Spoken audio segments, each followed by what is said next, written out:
I think people are coming in. I see the participants coming in. Awesome. Welcome everyone. This is really awkward not being able to see the other side a little bit. Yes. But we'll give it a few minutes so people can continue to come in.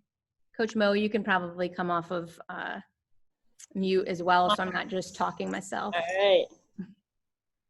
Again, I am not actually in the gym. This is just my fun virtual background, although I'm actually in the athletic building today. So I could just go to the real gym, but for some reason I feel like this is still a better picture maybe.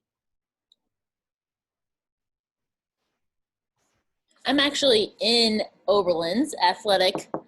Well, I'm not in the gym, but I'm in the actual athletic building. So got a nice little background. Roll squirrels. Roll squirrels. Yeah. All right, so we're at 7:01, so we'll go ahead and get rolling. Just want to welcome everyone to our Oberlin women's basketball virtual visit. Thank you so much for attending. We are going to go ahead and record this session so that we can share the webinar afterwards. So we'll send that out sometime tomorrow. During the webinar, the Q&A function will be on, so we have taken all of the pre-submitted questions, and hopefully those will kind of all get addressed throughout the presentations.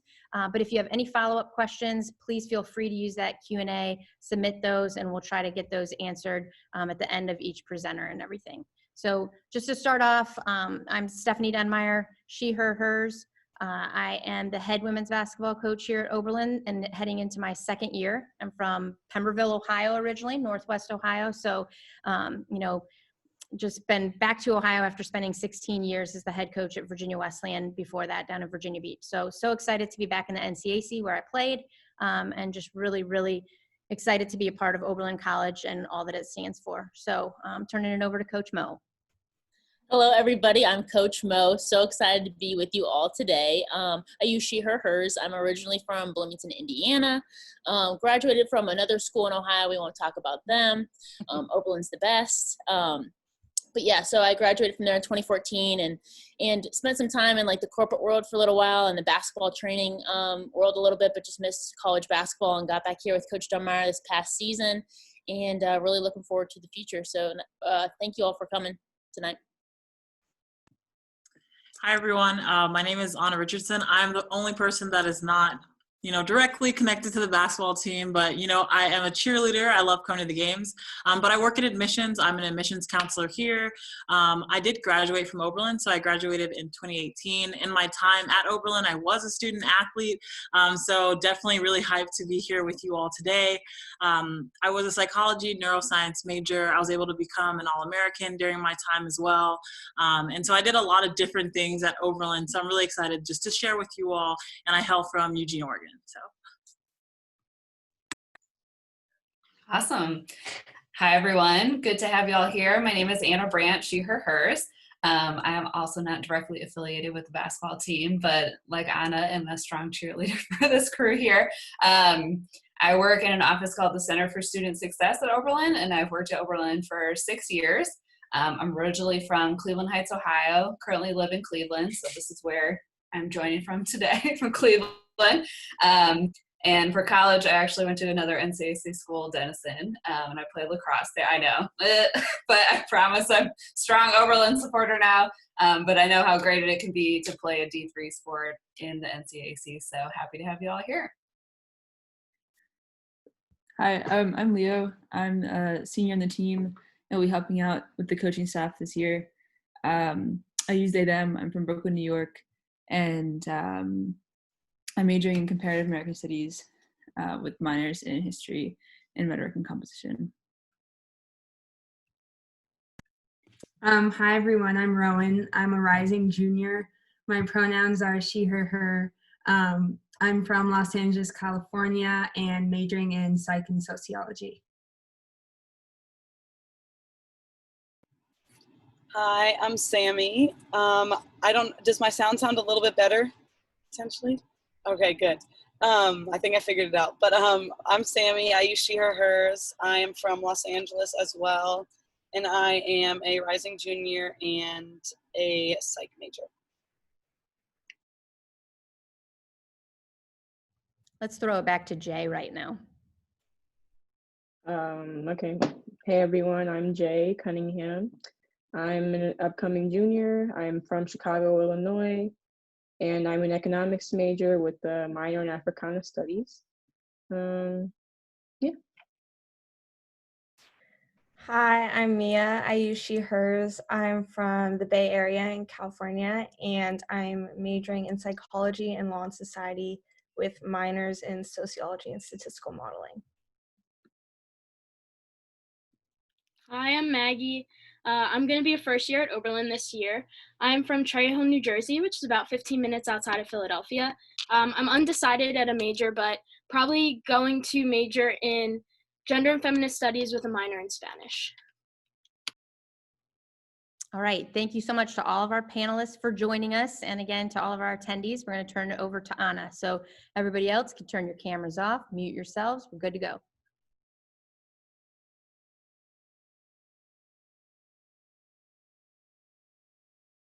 All right, so obviously I have a little PowerPoint here. I'm trying not to put you all to sleep. I know you probably want to talk to the current students more and things like that. So the point of this is just to give you kind of an overview about Oberlin in general, and also to talk about some of our application stuff, some of our financial aid things. And then after, we're going to answer a couple questions, and then we'll move on to the main event, which is obviously the current students, because they're much more interesting. So thinking about Oberlin. So if you haven't caught on yet, Oberlin is located in Oberlin, Ohio. We are a small town. I do remember I came from Eugene, Oregon. I definitely didn't know anything about Oberlin when I came, and I got off the plane and it was definitely some cornfields out here, but do not stress. You know, Oberlin is around 35 to 40 minutes from downtown Cleveland. So if you're the kind of person that's afraid of being in that small town vibe, don't worry, you can get to a big city. It's not that hard, but I will say that a lot of our students really don't get off campus that much because of how much happens here. Historically, you'll think about Oberlin in 1833 became the first college to admit folks regardless of race, and then later regardless of their gender. And so that's something that is, I think, important to talk about because it's really true to Oberlin's history, and it's very well and alive on our campus. Our students are really, really engaged in social justice and political things like that. And so that's something that rings true every day. Great. So thinking about our size, we have around 3,000 students on our campus. We do have the College of Arts and Science, which is what I'm going to be focusing on. But on our campus, we do share it with the college, with the Conservatory of Music. And so Oberlin's Conservatory of Music is wonderful. My presentation won't focus on that, but it'll have tidbits of it because our conservatory is definitely part of our campus. The only thing that separates our students and the conservatory is really where they decide to go and actually do their studies and practice their instruments. So they do dine and they do live with all the rest of the arts and science students. We have around 3,000 students, which makes us kind of on the larger size of small schools. You'll find that most liberal arts schools are around 1,500. And we're at that 3,000 size, which I personally thought was really nice. It's enough where you are going to be close with the people that are around you. You might even make friends with folks who are just in familiar schedules with you and things like that. But I know when I graduated, folks were walking across the stage and I was like, I've never seen this person in my life. So it's a nice mix of familiarity, but also an ability to kind of find some space. And when you're thinking about students coming to Oberlin, we are in Ohio, but only 7% of our students actually come to Oberlin from Ohio. That means 93% are out of state, and 12% of those folks are coming internationally. And then almost all 50 states are represented.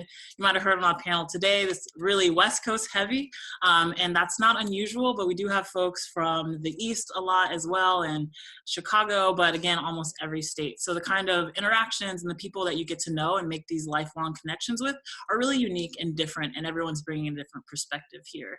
Although I do want to say we're on the bigger side of schools, we do have that small faculty to student ratio, being that 1 to 11.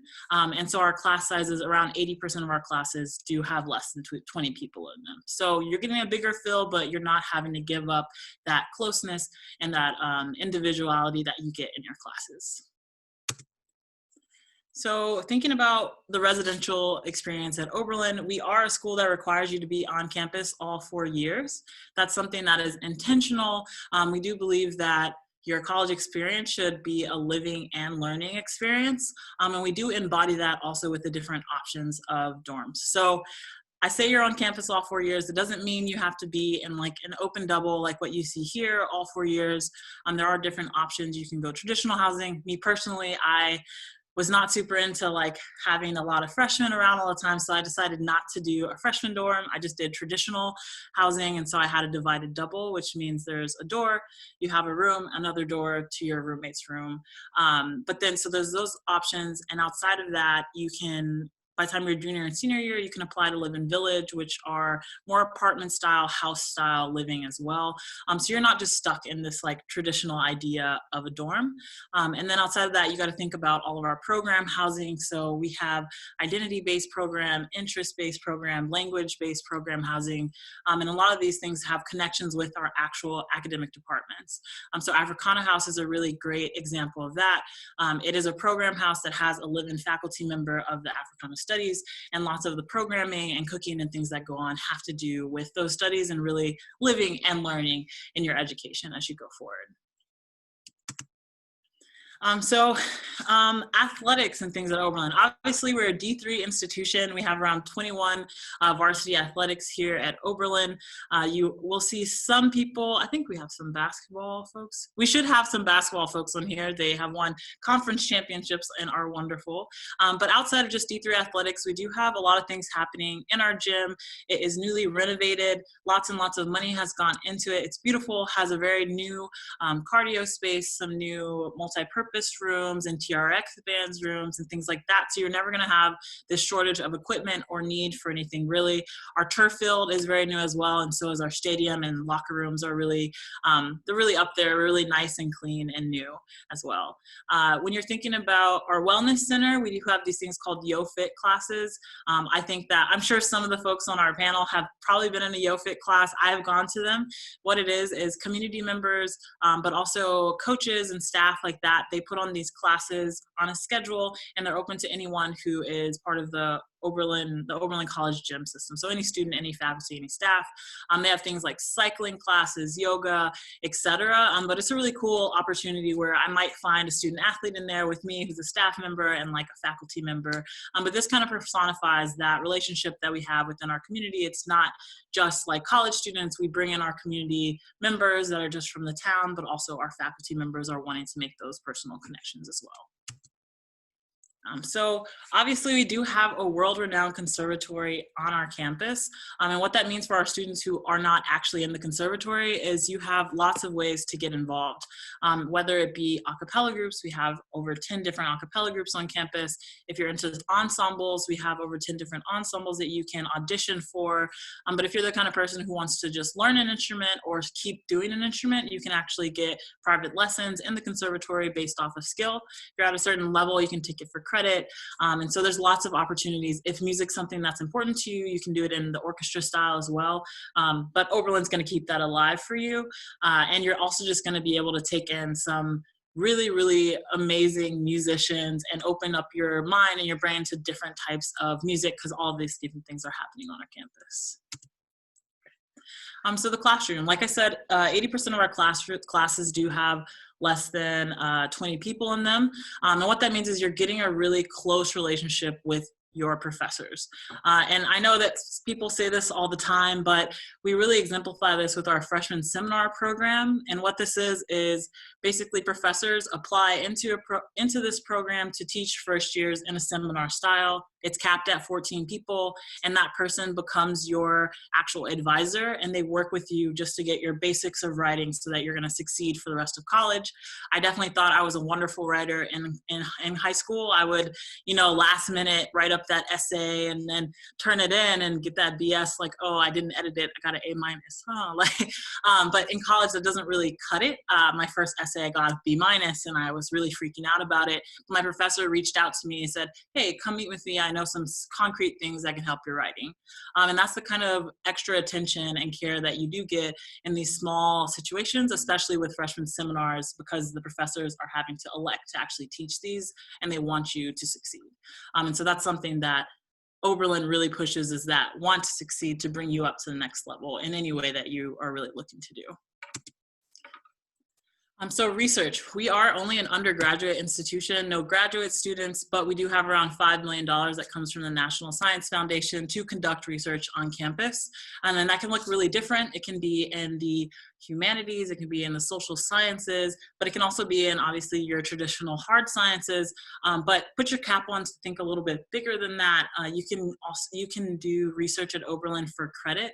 So for me, I did a lot of research. I was on the Continuity of Close Relationships project, which was a psychology project with Nancy Darling, the head of the psych department. And it was doing observational data coding, just something that I never really thought that I would be able to do or even knew what research meant. But this professor reached out to me and said, hey, you are really good at understanding these things. I think that you might like doing research. You should come and join my lab for a semester. And so that's how I got involved with research, which eventually I was able to get credit for it, but I was also paid for it. So there's opportunities to be paid, but obviously that credit as well, which really puts you apart when you're thinking about after Oberlin and going to grad school and different things. Having real research and lab experience is something that not all undergraduates are gonna have coming out, so. And then thinking about research, it's around 60% of our students that do research, and with publishment, around 60% of all published articles that come from Oberlin are actually co-authored with the student. So you're getting actual publications under your belt, possibility of doing those things with your professors. All right, so thinking about winter term. So I know I've been talking for a while, so please stick with me. I'm getting towards the end of things. Winter term. So at Oberlin, we have 4 semesters in our fall semester, 4 months in our fall semesters, 4 months in our spring, and then 1 month in between, that's winter term. And again, due to COVID, we do have a restructuring of our year right now, but I'm just going off of our traditional regular system, so that as those kinks in the system and the school year get kinked out, we can talk about it more, but this is the general way it works. So winter term, we have 2 semesters, the fall semester, spring semester. In between, it's January is winter term, and this is a time that is dedicated just to a project. You don't really have to have any particular thing to it. It's your time to explore something that the Oberlin education maybe doesn't do for you. And the way that I like to explain it is that you do a project that's generally for you. You do one that's for your community, and then you usually do one that's for your career. And at Oberlin, you're required to complete 3 to graduate, but most folks do end up doing 4 because it's the whole month of January to do an internship or a project or something like that. Again, I did research, so I did 4 weeks in the lab, just continuously doing research for 40 hours to learn that, but some folks will study abroad and also just go home and do smaller projects. These projects are sponsored by a faculty member. So you go to a faculty member, you get it approved, they give you the standard of whatever your project needs to look like. And then at the end of the month, you turn in whatever that is. That's decided between you and the faculty member. So along with winter term, you got to think about study away. So study abroad at Oberlin is incredibly popular. Around 75% of our students will study away at some point in their Oberlin career, which is really high. And the reason that is we have close to 100 programs that are actually already accredited. And what that means is your Oberlin tuition that you pay here will transfer over to whatever programs that we already have accredited. And outside of those accreditations, if you do find a program that you think will fit towards your major and help you to graduate, you can work with somebody to actually get those accredited so future OBs can use those. So that's how we've really made this foundation of over 100 study abroad programs. And it's something that's very popular. You can go study abroad in the summer or a whole semester, a whole year, or you could just do winter term. This is something that we think is fundamental and that all students should have the access to actually study abroad, because we think it's one thing to understand your major in United States and Ohio surrounded by 22-year-olds. It's another thing to really have this broader world perspective of what you're doing and where your studies fit in, but also where you fit into the larger world. So we want to make sure we can provide that to our students too. So thinking about just internships, obviously, college is great, but we do want folks to be getting ready to go on and really find their careers and figure out what is right for them. And so President Ambar has been really pushing to figure out a way for us to eventually have Oberlin have a component of a paid internship be part of your experience. The way we started this is with career communities. Juniors and seniors can apply into these 8 different communities. They're actually based around different professions. You are enrolled into a class. You do about 6 different sessions. They work with your resume. They work with your cover letter. They do the mock interviews and all of these different things. But they also help you find employers, find internships, and they guarantee paying for that internship. And the idea about this is there are some students who obviously could get a internship up in New York City unpaid, and for them that might be okay, but for a student who's more low income or doesn't have as much access, that might be a deal breaker for them. And so we're hoping that eventually we'll be able to even the playing field, that everyone at Oberlin deserves the same kind of access and the same kind of opportunity, because we are here and that's really what we're about. These are some of just of our internships that we have good connections with overall. OBs do very cool things. And then so we're gonna just turn it over to more application deadlines, our types of applications, etc. So we do accept the Common App and the Coalition App. We don't have any application fee. There is no additional essay. You can self-report your SuperScored scores, but we are test optional now as of for the next 3 years in COVID. And so the application is really, really simple. On the athletics side, we might be needing to do pre-reads for you. So what we'll be asking from you is usually a transcript, a school profile, which this is something that will come from your guidance counselors, connect to your schools, just lets us know about your school's curriculum and things like that. And then if you would like to provide your test scores, then test scores, but we're also test optional. So those are the things that you might be hearing coming up that a coach might ask from you soon, but other than that, you don't need much to apply. Thinking about deadlines, we have early decision 1 and 2. Early decision at Oberlin and at all institutions is a binding decision. What that means is putting in an early decision application means that if I'm accepted into your college, I'm going to withdraw my application from all my other schools and I will enroll at Oberlin. And so that is binding. It's not right for everyone, but we definitely want our athletes to be going this route. Early decision has a higher acceptance rate, and it's really nice to actually build our teams and to know who's going to be coming to Oberlin so we can kill it in the next year. So that's something you're probably going to be hearing the coaches talk to you as an option as well. We have 2 deadlines. So we have that November 15th deadline, and by December, first week of December that you're in Oberlin and you're ready to go. I personally did early decision 1. I visited like November 2nd or something, and then fell in love, decided to go ED in the next week, and knew I was in by time December. And so it was really nice just to have that all off my plate after that. And then after ED1, we have ED2, which is January 2nd, and then our regular decision, which is going to be the January 15th. So let's see. Sorry about that. Ooh, went too far. So when I'm thinking about, I don't have my financial aid slide in here, which I'm surprised, but I'll just go over financial aid really quick. So Oberlin's a school that does meet 100% of demonstrated need. For folks that are less familiar with that terminology, meeting 100% of need means that when you go and you do your FAFSA, which is your federal-based, they look at your income tax and they actually determine a number that you can afford for college. And this comes out as your estimated family contribution, as well as a CSS profile, which comes directly from Oberlin and has to do with assets and things like that. But when you put those 2 numbers together, meeting 100% of need means that if Oberlin's tuition is this much, your estimated family contribution is this much, Oberlin's dedicated to trying to fill the gap in between with grants, with scholarships, and with little pieces of loans as possible. But that's our dedication to meeting 100% of financial need. And then in regards to merit, we do have merit. All of our students are qualified for merit just by applying. The way that it works is it's kind of like a sliding scale based on your high school transcripts and your test scores. So basically your academic profile. And those can range from being like from nothing to being around $30,000 in merit. And our average ACT score is around a 31, and our unweighted GPA is that's 3.8.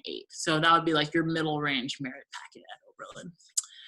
But other than that, I don't have anything else. In regards to campus visits, right now we are working on a system on how we're going to be working with our campus visits, but you're going to be getting more information from us soon. But we are really excited, hopefully, to actually bring you all and see you on campus safely, however that looks, but we look forward to that.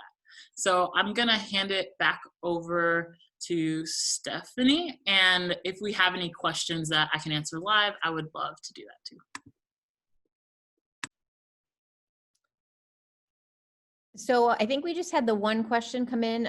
Coach Mo, if you want to go ahead and read that off to Anna that had been submitted within your talk. For sure. So do students use Cleveland as an internship hub? Internship hub. So we definitely, one thing that we do, which might be different again this year, is this Connect Cleveland. And this is something that we do just during freshman orientation. It's one day, basically bus out all of our students to Cleveland just to kind of be familiar with different things that are going on. But Cleveland definitely has a ton of different things. We have NASA there. There's the Cleveland Clinics, and so that's one of the largest teaching hospitals. And then I think it's 75% of all Fortune 500 companies have some type of presence in northeastern Ohio. So there is a lot of internships and things that folks do. I will say people get internships all over the country. I don't think that Cleveland is like the most popular place for people to do it. A lot of DC and going all over the place, but definitely there's a lot of internships and opportunities that are in Cleveland. Cool. Awesome. Thank you so much for that. And I think Anna was okay with sticking around for maybe like 5 minutes or so, or, if you do have additional questions, to go ahead and submit those through the Q&A and everything. And she could also, respond that via the Q&A as well. So, all right. Thank you so much, Anna. You are awesome. We got to get whatever you'd like from an Oberlin basketball gear standpoint. We're going to provide it for you. So we appreciate it. All right. We're going to turn it over. All right. Sounds good. Thank you. Hold me to it. All right. Turning it over to you, Anna. Thank you so much. All right. Thanks, everyone. So I don't have a cool PowerPoint presentation like Anna did, but I'll try my best to keep everyone engaged here. So wanted to kind of touch upon some of the things that Anna mentioned. So in terms of the academic opportunities for students, we have about 50 majors at Oberlin. So we have a wide range of opportunities in terms of academic interest for students. I would say some of the more popular majors are biology, economics, environmental studies, English, history, politics. Those tend to be kind of the top ones, but again, we've got a wide range, and people major in all sorts of different things, double major, have majors and concentrations and minors. So wide range of interests. I know one of the questions that was submitted in advance was about the law school track. So we do have a pre-law advisor as well as a pre-med advisor. So for anyone who's interested in pursuing law school or medical school, we do have folks who can help you kind of chart out a path for that. Like Anna mentioned, I think one of the coolest things about Oberlin is the classes are pretty small in general. And so you really do get to know your professors really well as your classmates. The professors will push you, like Anna said, to kind of do your best. And I would say it's an academically rigorous environment, but not in a way that's really competitive per se. It's more just trying to kind of push you to be able to do your best, but also be available to support you outside of class too. So professors are always happy to meet with you if you have questions, concerns, or just want to talk more about course material. They just want to chat with you. So they're definitely wanting to just see you succeed inside and outside the classroom. I will say one of the questions was, what does a typical class look like at Oberlin? I will say there's probably not necessarily a typical class. Some courses are a little more lecture-based. Some of them are, I would say most of them are discussion-based, where they're trying to have an engaging discussion amongst all the students in the class. Some courses you actually get to go into the community and do different projects and research experiences. So I wouldn't say there's necessarily a typical class. In terms of lengths of class sessions, typically they're anywhere from 50 minutes to about 2-ish hours, depending on how many times a week a class meets. So the more often a class meets, the shorter the class sessions are going to be. In terms of how many classes a student will typically take in a semester, usually students take 4 classes a semester. They might also take something like an EXCO. An EXCO is a course that's taught by students, and they cover a wide range of things. I know one of my students taught a K-pop EXCO, and they got to do K-pop dance choreography. There's also Harry Potter EXCO. So there's a wide range of topics. So you might take your 4 classes and take an EXCO. You might take an athletics course. So for example, for the varsity basketball program, you actually can get course credit for that when you're in season. So, but typically it's about 4 classes a semester. In terms of flexibility of being, especially in season, and how understanding professors are of that, I would say professors definitely understand that athletics is a big time commitment. I would just encourage you to, at the beginning of the semester, talk to your professors about your schedule. For example, if you need to miss any class sessions because of travel for games, things like that.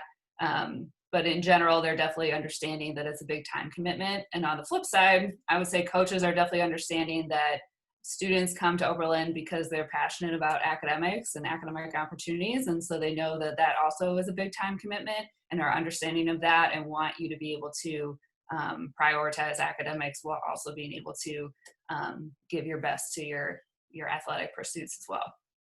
In terms of choosing classes or a major, so everyone's assigned an academic advisor. So I actually have the pleasure of being Rowan's academic advisor. But it's going to be a faculty member or a staff member. If you tend to potentially know what you want your major to be, it may be a faculty member in that department. But once you declare your major, which you don't have to do until the end of your second year, then you would have an advisor in that department. Whereas your first couple of years or before you declare a major, you may just kind of have a general advisor like myself. So again, the nice thing about Oberlin is you don't have to declare your major until the end of your second year. So we really encourage you to take a wide range of classes. I know I came into college thinking I was going to major in biology and then ended up majoring in sociology. And so that was probably just because I hadn't ever taken a sociology class. And when I took one in college, I was like, whoa, this is what I want to do. So we really just encourage you to take a wide range of classes your first couple of years. And then once you declare your major, you're kind of on that path. And so another question was about whether you can transfer dual enrollment and AP credits. And typically you are able to do that. If you go to the registrar's office on our website, they have a list of what scores you would need to get in order to have those credits transfer over. But I would say that's pretty common for our students. In terms of resources available to students outside of the classroom, so again, I work in the Center for Student Success, and our office is geared towards providing resources for students who may need additional support academically or who just want to kind of explore different strategies. So for example, we have free tutoring for pretty much any class you take at Oberlin. Staff such as myself are willing to work with, or who want to work with you and meet with you one-on-one. And we cover a wide range of academic success strategies like time management, study strategies, reading strategies. So kind of the whole gamut of academic success strategies. We can meet with you regularly for that. We also have mentoring programs for students. So for example, we have a peer mentor program for incoming first-year students who are first in their families to go to college and or high financial need backgrounds. And we provide mentors to students to kind of help them navigate the transition to Oberlin. We also have a program that helps students build executive functioning skills. So for example, students with ADHD, just any student interested in kind of building the time management kind of skills, we have programming for that. And we also in our office have the Office of Disability Resources. So any students who are interested in receiving academic accommodations for a disability, so this could be extra time on exams, having a note taker for classes, we're able to connect students to those resources as well. We also offer what we call lead classes, and these are courses you can take for credit on a wide range of strategies related to kind of holistic success, including academics. So we have a class on building new habits, we have a wellness strategies class, we have a mindfulness class, we have a leadership development class. So we have a wide range of classes that kind of fall in that bucket as well. Outside of the Center for Student Success, we also have other tutoring options for students in STEM classes that are also free. We have the Writing Center where you can go for support with any sort of writing assignment. We have a Speaking Center where you can go for help with any presentations you're preparing for or any just public speaking opportunities that you're pursuing. We also have the Academic Advising Resource Center, which is a great resource for any sort of course scheduling, picking courses, registration, just any sort of questions related to that. The staff there are great and can help you with that. And I know there was a question about study tables. I know that a lot of our teams do have study tables for their athletes, at least for their first years, but I can let Stephanie talk about if you all have that resource. And I would say, to kind of wrap up, one of the questions was what makes Oberlin academically unique? Anna kind of touched upon this, but we had a motto that I know we used for a while, which was think one person can change the world, so do we. And I would say all the students who come to Oberlin truly are passionate about changing the world for the better. And so all the classes really do have a social justice lens to them. And then I would say the other thing that just makes it a special place is students, faculty, and staff are all just really caring people, and faculty and staff love working with students and just are really passionate about getting to know you, not just about your academic interests, but getting to know you outside of the classroom as well. So yeah, and I'm happy to answer any questions that anyone may have.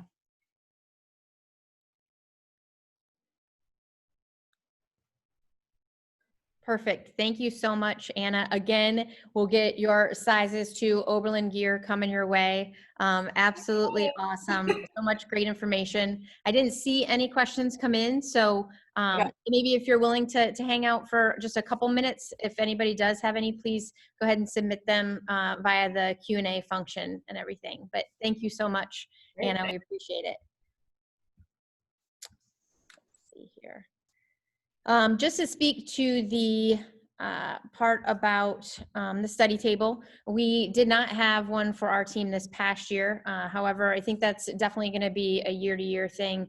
We do like to check in with our athletes, student athletes, on a pretty individual basis, especially with our incoming first-year students and that transition from high school to college. I know there are certain student athletes that have already expressed maybe wanting a little bit more structure with that. So definitely something that we're open to help kind of provide that support, but not something that's going to necessarily be a mandatory thing within our program or during your 4 years here. So next I'm going to turn it over to Coach Mo. She's going to show a short clip from our Oberlin experience video, which she can talk about a little bit. And then we can also send that condensed version. I know we've sent the full version, but it's pretty lengthy. So turn it over to you, Coach. Awesome. Yeah, so this is just a video that we did. We wanted to understand kind of what throughout like alums, current players, recent alums, and our athletic director on Oberlin, all the different experiences that you get. And we talk about, I think, a lot of the holistic experience you get at Oberlin. So we're just going to share a short snippet. Some of you might have seen part of the full Oberlin experience video, but I'm going to share my screen so you can hear from one of our most amazing alums, Nzinga, who's now like doing things in Washington, D.C. and was an economics major, and then Natalie Winklefoos, our athletic director as well. So let me see if I can share my screen real quick. All righty. Just going to play this for you all, and then we'll kind of turn it over to our student athletes and do a Q&A there. But first, just want to show you guys this quick video about the Oberlin experience from some different perspectives.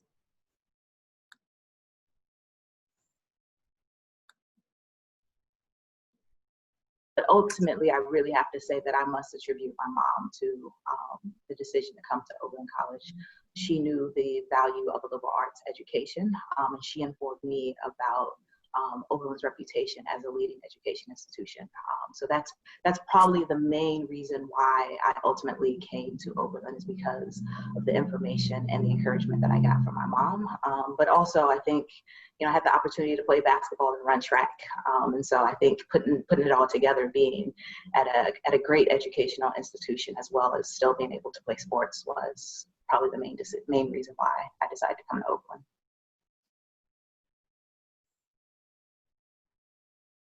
It's honest in the way that it states that the student experience matters. And when it says like you're going to get firsthand experience, working side by side, doing some crazy important research with a faculty member, you're going to. When we say in the athletics department that your experience is going to be great and you're going to make a difference, you will. When we say that you're going to be connected to an alumni network that is all over the country, all over the world, and is really doing things to make our world be a better society, like that's true. And so I think it's the connections and the people that you're allowed to, that you're empowered and that you're privileged to be connected with. That's the cool thing about Oberlin College.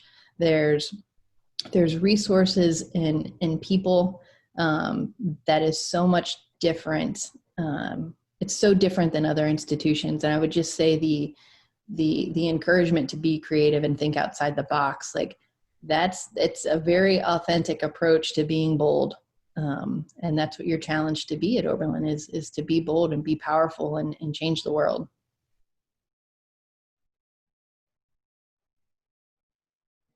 Oberlin is very, very accepting of all types of diversity. I think you fit in.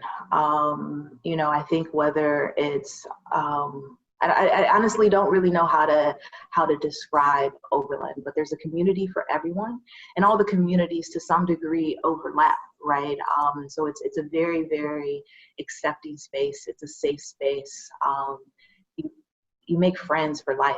I'm really fortunate to be here in DC, where there's still a lot of there's Oberlin alum that live here and work here. And so you run across someone that's graduated from Oberlin, whether you went there at the same time, we're still kind of have that connection, because we all, had the same experiences here at Oberlin, where it was a very, very accepting and friendly place to be and attend. Awesome. So that's just a little tidbit. We will send out the full condensed version. The whole version is about 45 minutes, so it's a little bit of a time commitment in terms of that. But we put a condensed version together that's about like 9.5 minutes, I think. So the next portion of it, if everybody on the panel could turn on, our student athletes turn on their videos, and we're going to go through a Q&A kind of. Thank you, everyone who actually, submitted questions and stuff. You guys did a phenomenal job of asking questions about the whole Oberlin experience. So, and we just, for time's sake, for the questions, we indicated one person to answer it. But throughout the whole time, guys, if you have something to add, feel free to do so, because we want to make sure we give them a holistic picture of everything. So we're going to start out with my girl, Mia. All right. So Mia, if you could talk to them about your student athlete experience at Oberlin, so specifically talking about your experience of how you balance school and athletics. Yeah, so I think Oberlin is just really awesome, and it kind of stands out in the fact that everyone you meet really just wants you to succeed. So in terms of basketball, our coaches, our athletic administration, and just the team as a whole are the first ones to want to see you succeed, kind of on and off the court. And coming into Oberlin, you have that built-in friend group or support group within the team. And so I found that my teammates are always the first ones to want to help me with classes or professors that they've had before. And just kind of going off that, the professors are always asking about our basketball games, or are really willing to schedule meetings outside their office hours if we can't make them, or if we have to leave class early for traveling and stuff. So just both the athletic administration and just professors are super supportive and really want to see you succeed. Awesome. Thank you. Anybody have anything else to add? All right. Cool. All right, Jay, we're throwing you the next one. All right. So what are some struggles or challenges you have faced? All right, you're ready for it. I see it. What are some struggles or challenges you have faced when it comes to juggling athletics and academics? So talk about the transition from high school to college for you, from an academic standpoint, your first year at Oberlin from an academic standpoint. Well, also, after I answer this, anyone feel free to chime in, because I graduated from a very well-funded suburban high school, and I took an array of AP courses throughout my high school career. So And I'm also a speed reader and very good with logarithmic functions. So my academic transition probably wasn't the hardest. But I would say that maybe like my writing experience could have been better. And that college writing is different than high school writing. So that transition it was harder for me than I guess everything else. And then juggling schoolwork is just hard. Coming back from a long bus ride or something, you still have 3 or 4 assignments to do. But the good part is that you can always do them on the bus if you don't get car sick, which I usually am doing my homework on the bus. But yeah. Awesome. Does anybody have anything else to add in terms of maybe just the transition from high school to college from an academic standpoint and some challenges you might have faced?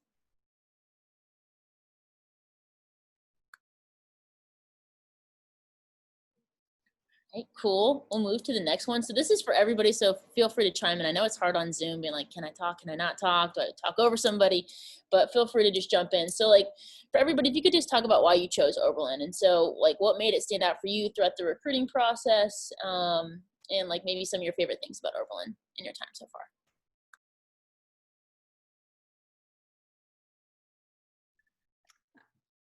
Go. Okay. I always do that with someone. I always do that. But so I actually transferred here from the University of Rochester. And so something that I was looking for during my transfer process was a school that could provide me with both rigorous academics and a good and supportive athletic program. And I was able to find both of those things at Oberlin, especially when I came to visit. I also chose Oberlin for its commitment to inclusion. I found that to be unique for Oberlin, to Oberlin, and it's something that I personally didn't always feel at my last school. Awesome, Leo, you got it. Yeah, I think also quickly, I don't know if Vanessa got her question answered, but you would usually communicate with the professor about a test if you had a test after a game. And so there's not like an official policy, but you can usually get that moved if you need to. Yeah, I came to Oberlin kind of like similar to Rowan in that like I really wanted that combination of academics and athletics, and I knew I really wanted to play college basketball. And I think like kind of secondary to that, and something I'm really fortunate that I took into account. But like I knew like when you go to Oberlin, kind of what the alum was saying in the video of like you can be whoever you want to be, and you can be that person like in several different ways, and you can do that over and over and over again. And will always be space for you to do that. And so that was something that was really important to me, and something that I've been like really grateful for since coming to Oberlin. So again, like there's just not very many places where like you'll grow in the same way, but also that you can be like different versions of yourself several different times, and people will make space for that, and you can really figure out like who you are and what you like, what kind of like what you hold dear, and like have people respect that. And so that was something that like definitely like after the academics and athletics stuff like came like a very close second, and has definitely been like a huge part of my time at Oberlin. Yeah, it's awesome. Anybody else have anything? Sammy, Maggie, Jay, Mia, anything to chime in on? Sammy?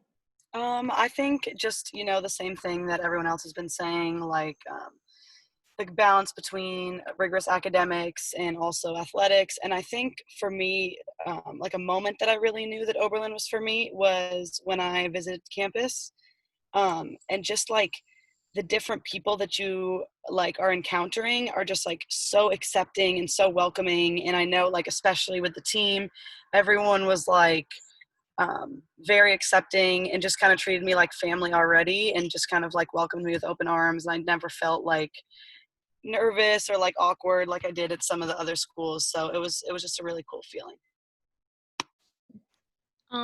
I'll talk next because I just got out of the recruiting process, so I kind of know how a lot of people feel. It's hard definitely now during this time that you guys can't be on campus yet, but for me, choosing Oberlin was definitely a feeling. I was looking at high academic schools similar to Oberlin, and once I was on campus with the team, with Coach Dunmeyer and Coach Mo, it just felt like home and the place where I was meant to be. So definitely some advice to everybody is take into account like how you feel each time you step on campus, because like you have to be able to envision yourself being there. So that's my advice. Thanks, Maggie. All right, we can move on to the next one. All right, exciting stuff. So Sammy, maybe tell me some of your favorite things about the basketball team, and that could be anything. Take that any way you want, Sam. Okay. I think like definitely, like I said before, like the teammates, it's just like a very like family vibe, and the coaches as well. Like we're just kind of all like a very big support system on all fronts, on and off the court, which is really nice. Also, like this past year with you guys as our new coaching staff, I think something that's really been awesome to me is like our core values as a team. I've really liked, and just kind of like building and growing with everyone. And yeah, just the support, the family. Yeah. Yeah, for sure. What about you, Maggie? Just in terms of like your recruit visit and like the feeling, maybe talk about what you did on your recruit visit and how it felt for you. Okay, so I actually stayed with Mia and Sammy when I came on my visit. And so I had a really good time. They took really great care of me. They made sure that I had a lot of fun on my visit. I actually got to play pickup with the team, so that was so much fun. Definitely like get a vibe of how everybody plays. And I'm just super excited to be part of a team where everybody wants to be the best that they can be and push each other to be the best that they can be. So that was something really important to me when choosing where I wanted to go. So Oberlin's atmosphere and the culture that Coach Dunmeyer and Coach Mo are trying to build is something that I'm so excited to be a part of. So yeah. Awesome. Thank you, Maggie. And you were tearing it up in open gym from what I heard. So made a name for herself through that. So Leo, why don't you talk through like some of the activities you're involved in outside of just like the classroom and the athletic side that you've been involved in at Oberlin? Yeah, absolutely.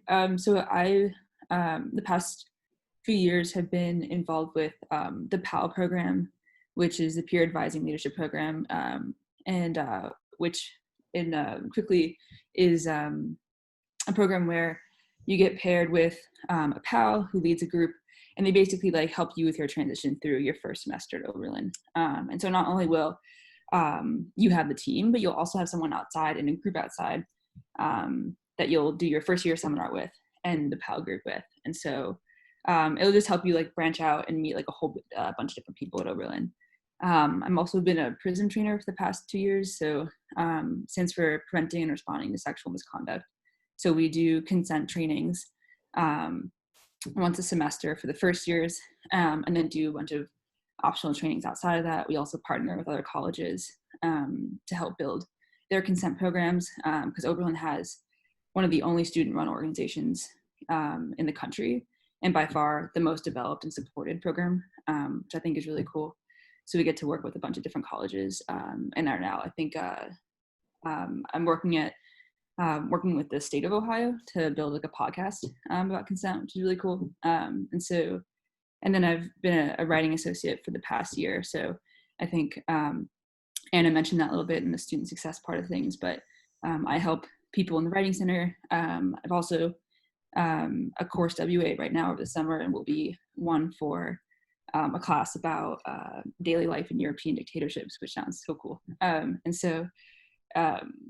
That's really, so you get to like, you'll have like individual support and writing help in those classes. So that's kind of a little bit of what I'm involved in these past few years. And it's been really cool because the person who got me involved in PRISM and PAL, like some of my favorite organizations, was a person on the basketball team. And so she like kind of gave me that pathway into these really like, so it was like really Oberlin defining jobs and activities. And so I think it's really cool that not only is a team a family, but it also like helps you meet other people on campus, which I think is really unique. Awesome. Anybody have any other organizations or clubs that they're a part of that they want to talk about real quick? Another really awesome organization, or I guess program, is Launch You, which is one of the business things that are available as winter term. And I actually did Launch You. I didn't win it the first time I was in it, but it actually led me to find different ways to get funding for an app I'm working on. And yeah, just let me allow different learning opportunities and people that could help me in my business ventures. And you learn a lot about the entrepreneurial ways and how to help yourself and whatever you're trying to create. So it's awesome. Cool. Well, we will move on. Rowan, all right, fun fact about Rowan is Rowan loves Fritos. So I figured that out about Rowan this year. So talk to them about what a day in the life is like in season. You got to have your Fritos, I know it. But like, and then maybe an average day out of season, like what your schedule looks like, what you do, take them through it in season and then out of season. Okay, so in season would usually be class. Maybe I'd have like 1 or 2 classes in the morning, and then I'd go to lunch around 11:50, 12. And I'd meet most of the team in our dining hall. Stevie, we usually have team lunches together. And then after that, I'd probably have like an hour break where I just kind of relax. I'd try and take a quick power nap every now and then. And then I'd have like another 1 or 2 classes. And then after that, we would have practice at 4:45 p.m. And we have a 10-minute rule, so we'd have to be there 10 minutes early. And then practice would run for 2 hours, go back to the locker room, shower, and then either I'm going to the training room and then sprinting to the dining hall, or just going straight to the dining hall. And again, we do a lot of like team dinners at the dining hall as well after practices. And then after that, it's probably around like 7:30, 8. Depending on my workload, I'd either go to the library if I really had to like focus on my schoolwork, or I would just go back to my room or like hang out with friends, stuff like that. And then out of season, my schedule wasn't too different in terms of like class in the morning, and then would have lunch with the team, class again, and then we were doing postseason. We were playing pickup together, but unfortunately we were gonna start lifts, but unfortunately we all had to go home due to the pandemic. But we were gonna have lifts 3 times a week, and then same thing, like we'd all go shower and then either training room or right to the dining hall. So yeah, I don't know if anyone has anything else to add, but Yeah, anything you guys want to add to the day in the life? All right, I cool. would usually be in the library from about 11 a.m. until 2 or 3 on Tuesday, Wednesday, Thursday. But I would always eat at around that noon as well, but it would usually be day caf. As in, that's a cafe thing that we have in the Wilder building, where you can get salads and sandwiches, soups, chili, smoothies. I would usually just get a salad from Sally the salad maker, who is one of my best friends on campus. Yep. And Grace on our team makes smoothies there too. She's telling me all about all the different combinations. We were going through it the other day. Best combos for sure. So this is for everybody. Mia, why don't you start us off? Like your favorite memory with the team, either on or off the court? Probably winter term, because there's not like a lot of people on campus, so we just spend a lot of time on the weekends together and stuff, like make meals and stuff or go to Cleveland or whatever. Awesome. Any other favorite memories you guys want to shout out? I'm sorry, Leah. I'm so sorry. I think my favorite memory from this year with the team was our New Year's Eve, just because we all stayed and spent the night in one of our teammates' houses, and it was really cool to just spend the night and then like wake up the next morning and go to practice. It was pretty fun. Yeah, I would say one memory that really sticks out is my first year. I partnered with a senior to run this event to kind of bring the female athlete community closer. And I was like more so like helping her out. And so I'd kind of dropped it in the group chat, the team group chat, like, hey, this is happening at this time, like no big deal, but just like wanted to let you know. And so I didn't really hear, I got a couple likes, but didn't really hear much from people. And so I was behind the table, like writing people's name tags and like greeting people. And all of a sudden look, and like the entire team showed up, like together, and like they all come in at the steps. And I was like, I guess it was, and I was like, oh my God. And they were excited. They're like, oh my God. And I was writing everyone's name tags, and I was like, oh, I can't believe you guys all came. Like, that's amazing. And they're like, what, are you kidding me? Like, why wouldn't we come? And I feel like that was like, has kind of always been, that's just one memory out of like so many, but like, I was so touched that it wasn't even like, hey, we're going to come. There's like no question. Like, of course we'd be there. And I think like in so many different ways, like that's like manifested itself over and over again over the past 3 years of like, this team like consistently shows up for each other. And not even like oh, here you go kind of way of like, oh no, like why wouldn't I be here? And I think that's just like the coolest feeling. So that like that's stuck as like a rising senior, that memory for me is like always stuck. Like seeing everybody come in and just being like so touched, and yeah, that was wonderful. That's amazing. Any other favorite memories, guys, you want to share? Play Like a Girl is always pretty funny to me. It's like the event that we do every year that's community outreach. And it just girls of, I think it's like all elementary school grades can come and learn different sports from the female athletes at Oberlin. And yeah, it's just a whole bunch of young kids running around screaming their heads off and learning how to dribble. So that's always really fun and nice to see them. And then another good memory is when we beat Denison on senior night. Is that not who? Wittenberg, yeah, sorry. Red and white, sorry. We never beat Denison. You're right. Not yet. But yes, that was so fun. I thought somebody was gonna say that. Yep. That was fun because, everybody was a lot of energy and everyone was so happy. I'm totally with you, Jay. That was a phenomenal memory. Just seeing it all come together. It's 16 years on our team this past year, and to see their whole families were there, and like the way our team showed up for them. And Wittenberg was ranked, I think, second in the conference at the time, and to beat them by double digits was really, really cool. All right, Sammy, talk to me about how coaches have developed you as a player so far in your time. Yeah, definitely. The coaching staff is like super supportive and has really like helped me. I feel like this past year and even going into the summer really helped me and guided me into like a better player, but also a better person, I think as well. Like during the season, both Coach Mo and Coach Dunmeyer would watch like countless hours of film with me, whether it was like the next day, like right after the game, they would be in there and I would just have to shoot them like a simple text and they would be ready to watch film with me. Also, like a lot of times Coach Mo rebounding for me after practice. Like if you ever want to get extra shots up, like Coach Mo's really always there and always willing to help. And also just like helping me and giving me a lot of tools I need. I know for this summer and in the off season, they've really helped me think of things that I should be focusing on and working on in order to take my game to the next level. So it's been super helpful just to get a lot of guidance from them, both during the season and in the off season. Sure. Had some good battles and one-on-one too, Sam. You've been pushing each other in that way too. Yes, definitely. Almost beat her, but.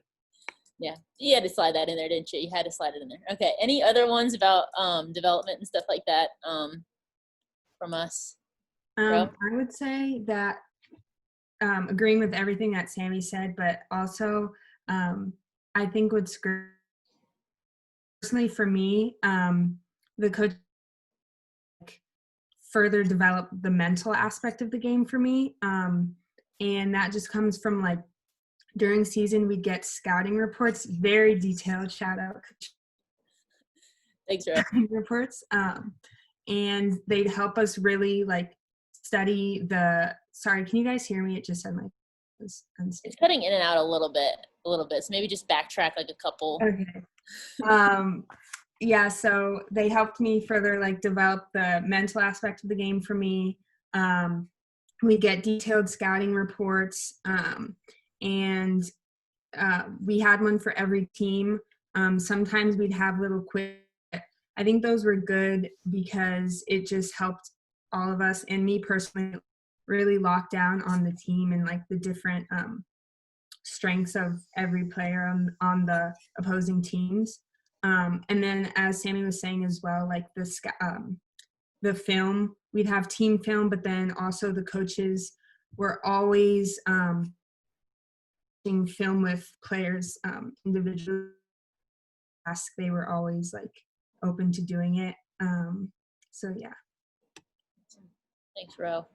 Can I say one more thing? I'm sorry. I forgot this.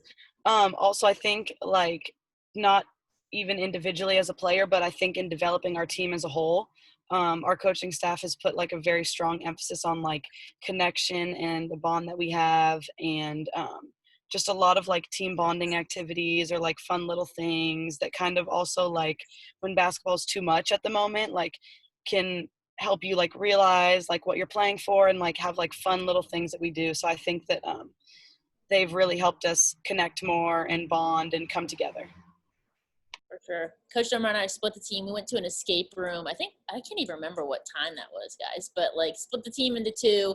Coach Dummer had a team and I had a team, and we were trying to see who could get out of an escape room the quickest, and my team lost. But I'm blaming it on the fact that our room was tougher. Leo, you were on that squad. It was definitely I can't hear you, Coach Dummer, but you don't need to know. All right, whatever. We'll just let it go. We'll move on. Leo, talk about who our biggest rival is. Yeah, absolutely. I think from a basketball standpoint, we've been chasing DePaul for a while. Like just really like those have always been like competitive games. I feel like we've always matched up with them pretty well. But from an emotional standpoint, Kenyon there's no sweeter feeling than beating Kenyon's women's basketball team and getting the broom out for a sweep. That was just beautiful. So I think Kenyon really is the pinnacle of our rivalry from an emotional standpoint. Yeah. Anybody else? Any rivals? Booster. I feel you on that. Yep. We need to get them next year for sure. Wittenberg still got to be my least favorite team. Yeah. Some good matchups between you and Delaney Williams and Cheyenne and Delaney Williams for sure. All right. So this is for everyone. Maybe Jay, start us off. Like what one thing you would change about Oberlin? Like what's one thing you would change about it? Something I would change is that honestly, the way that the books are organized in the library, I know this is a really bad one, but it makes no sense because I'm an Africana Studies minor, so a lot of the Africana Studies books are on the 4th floor, right? Wrong. There's a lot of them on there, but they can also be scattered on the 2nd floor for some reason. I don't know why. It just depends on the subjects. Like if it's like geography or something, and it's not necessarily an Africana Studies thing, it could be on a different floor. That's what I'm saying. If it's more like specific, it can be on a different floor, which makes it really inconvenient if all your stuff is on the floor you want to study at. Okay. And then another thing, I wish that Sally the salad maker would have larger portions. Sometimes I have to run it through twice, which is, you're not supposed to do this, but you get twice as much salad. So I guess maybe sometimes the food gets a little repetitive, but it's okay because as a college student, you learn how to spice it up. You have to buy some seasonings every now and then. No matter where you're gonna go, it's gonna be that way. So yeah, that's it. Awesome. Thanks, Jay. Anybody else want to chime in there? I have one. I'm a twin, so I have a twin sister, and she's going to school in South Carolina. So we're going to be 12 hours apart. So that's the only thing I wish that we were a little bit closer together, but it's okay. And did you have something you wanted to add?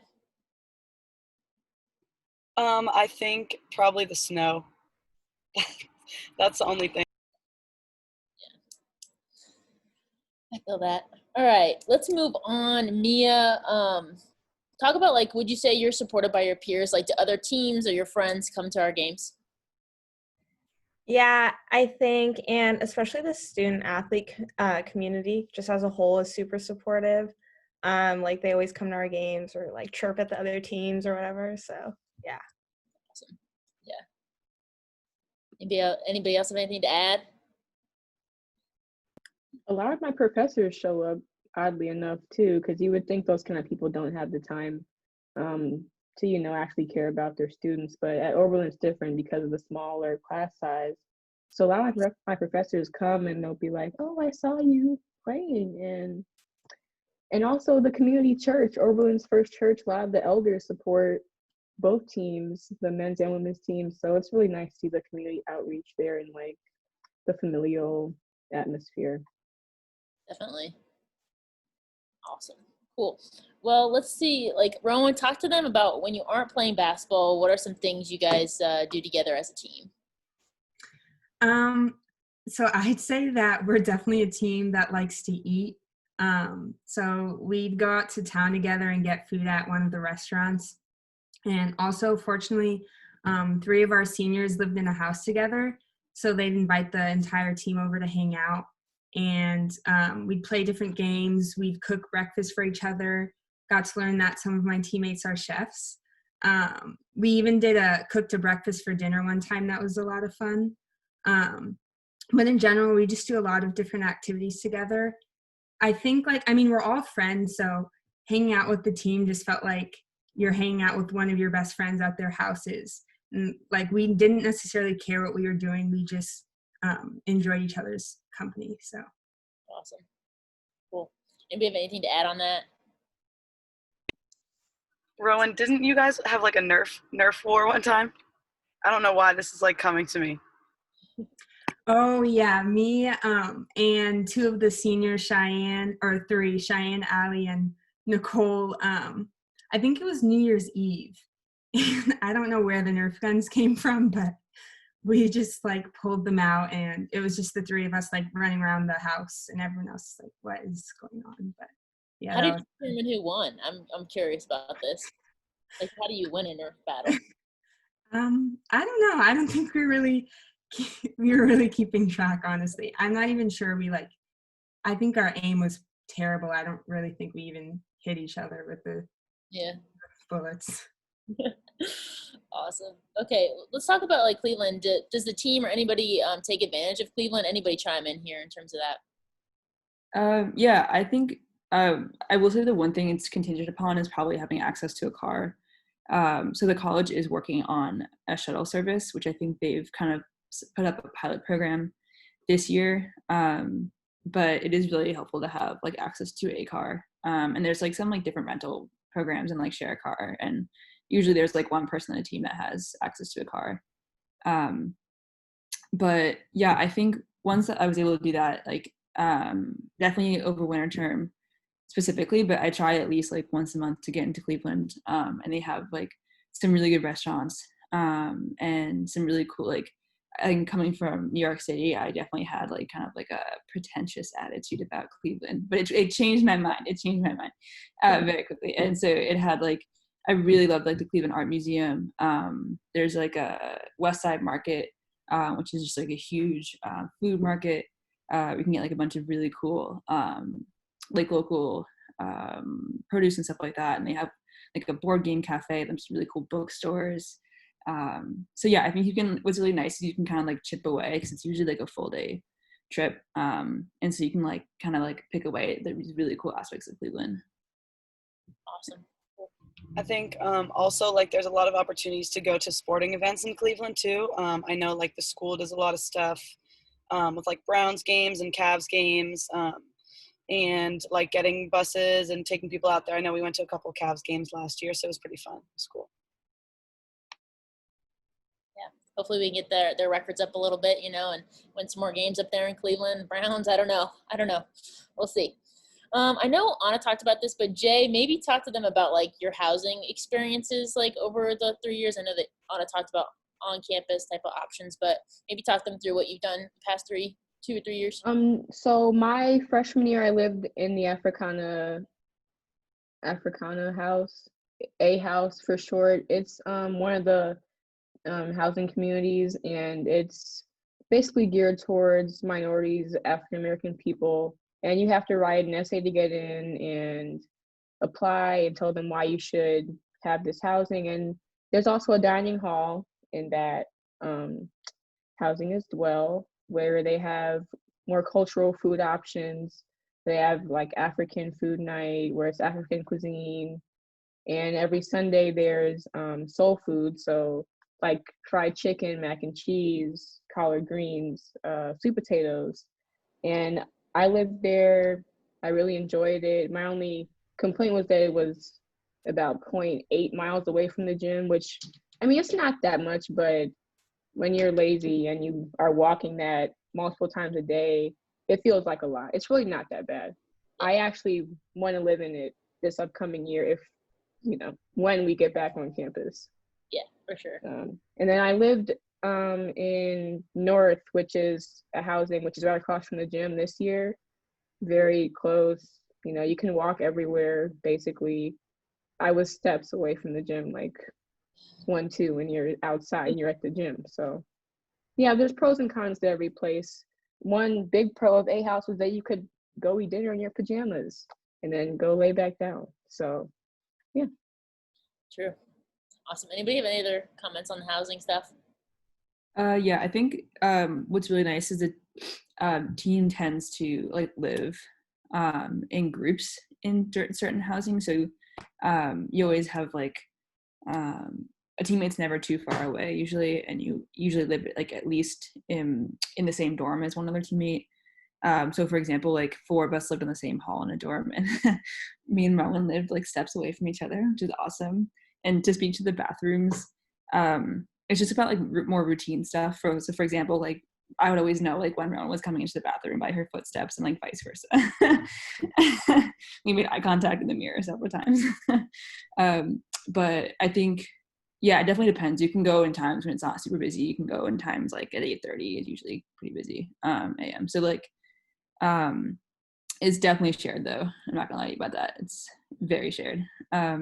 But I have to imagine they're gonna make some changes to that with COVID in the next few years. So I think that might be different. But I will say it's nice again because the team usually lives. Like I've always had the experience of living in a dorm with another teammate or being like very close. So. Awesome. Cool. And with, just to speak to the reopening plan for Oberlin that has come out. So in terms of, it's really, really important to the college for this year that they de-densify the campus. So every student will have a single room this upcoming academic year. And again, that's just kind of, again, precautions, there'll be testing regulations and kind of things in place in terms of that. But that's going to be, I think it looks a lot different from any other college that I've seen in terms of their reopening, that complete commitment to make sure that they get every single student a single room. So it is going to mean spreading out the academic year, and it is going to be 3 semesters. Fortunately, student athletes are going to be able to attend during their sports season, but it does obviously just create some challenges, and it is just a shift and stuff that I think will be challenging at first, but hopefully will end up being something that's really great moving forward, and I think can provide some really cool experiences in terms of the innovative things that people can do in that session when they're not on campus. But we can speak a little bit more on that as we continue to get back in touch and follow up with everybody individually, but just wanted to throw that out there, Coach. Awesome. Final question, at least like planned. So Jay, you might want to talk about Kim's because you're the expert, but like your favorite place, restaurant, place, shop in the city of Oberlin. For me, I'm going to start. The Fev is amazing. Got to go with the tater tots every single time. Yeah, it's just phenomenal. Cool vibes and everything like that. So I definitely go there at least every couple of weeks. I'll get Coach Dunbar. We go out to lunch a good amount too, and hit up all the spots in Oberlin. But yeah, Jay, you want to talk about Kim's, or anybody have any other favorite spots? I will talk about an array of food places because I love to eat. Okay, so I work part-time at Kim's Grocery and Carryout, which is a Korean place with a lot of different options, including vegetarian and vegan options. They also have Korean groceries they are able to purchase. You can end up spending a lot of money there on accident. Yeah, their food is really good. I also like the hotel, even though I don't know if the restaurant's going to be open this upcoming year. It's really good food, even though it's a little bit more expensive. So you can only go there after your parents send you money. And another nearby place is Crocker Park, where there are an array of restaurants. One of my favorite is Yard House. Is that what it's called? Yep. That place is really good. If you ever go there, try the Tennessee hot chicken. They have an array of salads and a very good fake meat burger, one of those meatless burgers. That's the new trend. Any other place in town? Oh, also all the coffee shops. All the coffee is really good. It's just a tad expensive, but in the library, there is another place where you can get coffee and you can use a meal. That's just Azariah's Cafe. Any more food that I can think of? Not at the moment. A-House's Sunday meals, probably one of the best meals you can get on campus during the week. You can go back as many times as you want until they run out of chicken and mac and cheese, but it's really good. I would say the food outside is pretty decent. I mean, the Fed is okay. It's okay. I think breakfast is better than the actual dinner. I have not had the They have breakfast. really good pancakes and French toast. I have to try it. Also, the hotel has a great omelet as well. All for the omelet. Anybody else? Favorite spots? Mine is Black River. I like going there for breakfast. I think it's super good. You go. I'm a big dessert person, and I can't think of the name right now, but there's this little like ice cream shop in town that I loved. Does anyone know what I don't know. House Creamery? Like, yeah, Cow House or something? Very good. It looks like it's closed now. We walked by it yesterday and there was nothing in there.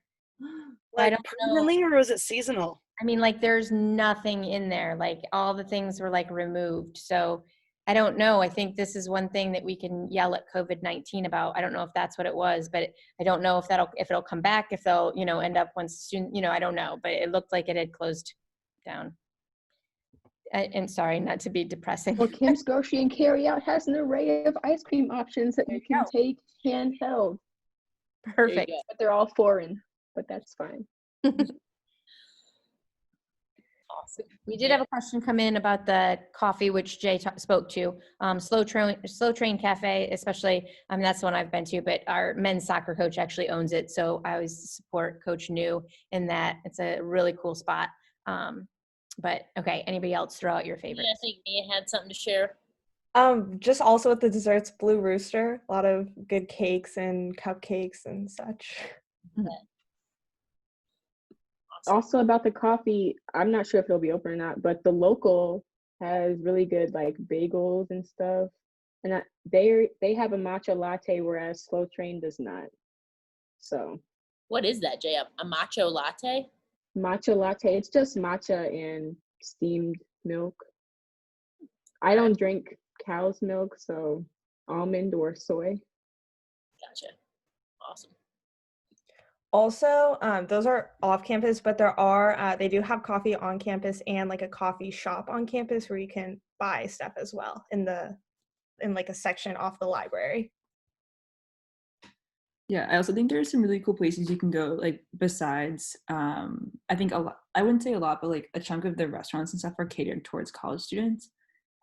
So I like absolutely love the Oberlin Public Library, which is like walking distance from campus.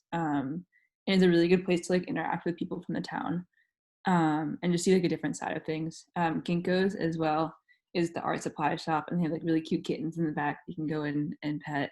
And I think people can volunteer there as well. So I think along with like some good restaurants, there's like some really awesome places to engage with people from the town. I used to go to this hair place called Manny's, and like a bunch of the old guys there like still come and watch the games and like ask me, like this one guy's like, how's the playing time going? I'm like, I don't know. So he's hilarious. He keeps talking to me. But but like stuff like that, like there are like a bunch of different ways that like you can interact with college students, but you can also interact with people from the town. And I think that's like really special as well. Awesome. Thanks, Leo. Coach, that's all the assigned questions. They cooked right through it. You're on mute. We had one more come in the question and answer. Sorry, I had pulled that up, so forgot to change it. It just said, how was the transition and did you like the area when you first went? I don't know exactly what time. I guess I'd come in just a few minutes ago, but I don't know for sure what it would, if anybody wants to touch on that, or if it was just maybe like the Oberlin area or, yeah, I'm not sure. I can say something about that. I think like when I first visited, I had like never heard of Oberlin before, so I was like kind of new to it, and I had never. I'm from LA, so I had never like really even been to the Midwest except for Chicago. So I didn't really know what to expect. But I think when I was there, I was happily surprised, and I think it's a lot different than you kind of expect it to be, or at least I expected it to be in my head. I think there's like, it's kind of, at least for me, it's a little bit refreshing to be kind of like away from like the super city vibes and stuff like that, but also being so close to Cleveland, and Crocker Park is like another really pretty kind of like city, and also like the town of Oberlin, like downtown Oberlin. I think there's still enough like towns and cities to where it doesn't feel like you're just isolated like in the middle of nowhere. I think it's just kind of like the perfect mix between busy and then kind of quiet. Yeah, definitely. I think also like coming from New York City, like I remember visiting and my dad was like, "Oh, this is downtown." I was like, "I can't. What do you mean that's downtown?" I was like, it's one street. What are you talking about? It can't be downtown. But I think like now, having been there for the past 3 years, like it's totally changed my view on, like, it was definitely a hard transition. Like I think I'm not gonna lie, I'll be like upfront about that. Like if you're from a big city, I remember like midway through the school year being like, wow, I'm having a great time, but something feels a little off. And I was like, oh, it's because I'm not used to the environment. And so it will take a little bit. But once it clicks, like definitely like I don't plan on coming back to New York because I just like really love like maybe not, it's a very small town, but like it definitely changed my mind on like being close to like nature and like being in like a little bit quieter place. So it's an adjustment for sure, but you'll definitely like, you'll figure it out. And like I've come to like really love those like small town experience. Going off of, sorry Jay, keep doing that with people. Going off of what Leo and Sammy said, like I'm also from Los Angeles, so I think something like that was one of my concerns, like coming to a smaller city, how I would adjust to that. But something that also helped me was because I came in on the women's basketball team, I already kind of had a built-in support system. And so in that sense, it was easier because I remember like Leo, you reached out to me, or I saw you walking out of the dorm building, like I think it was the first day. And you were like you were immediately so kind to me. And same with some of the seniors that we had, they reached out to me from the beginning. So that also just helped with my transition over.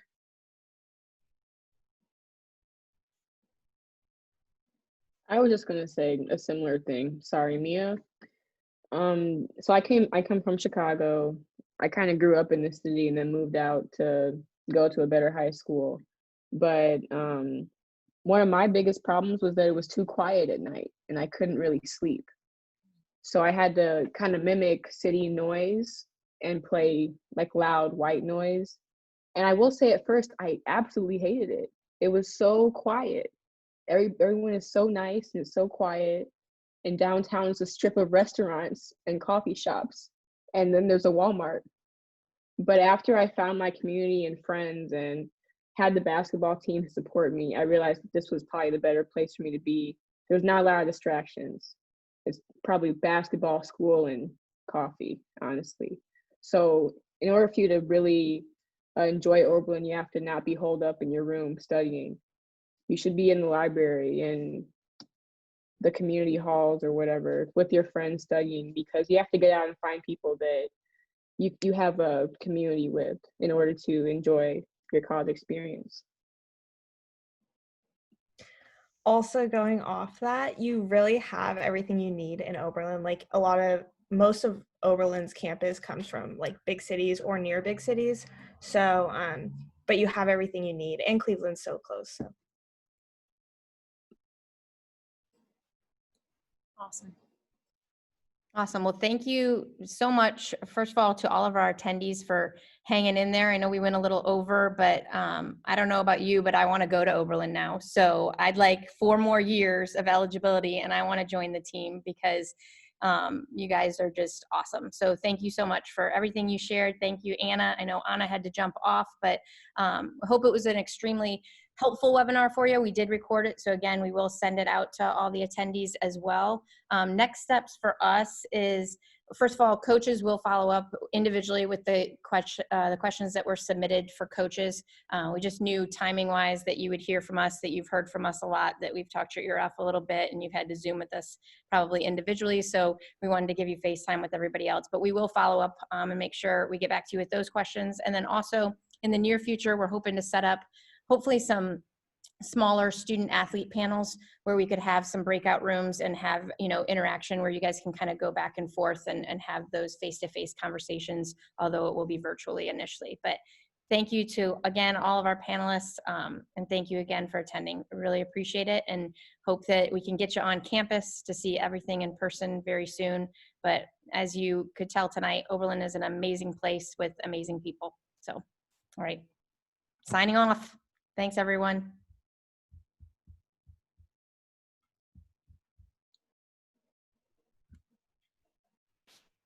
All right, I'll come over to you.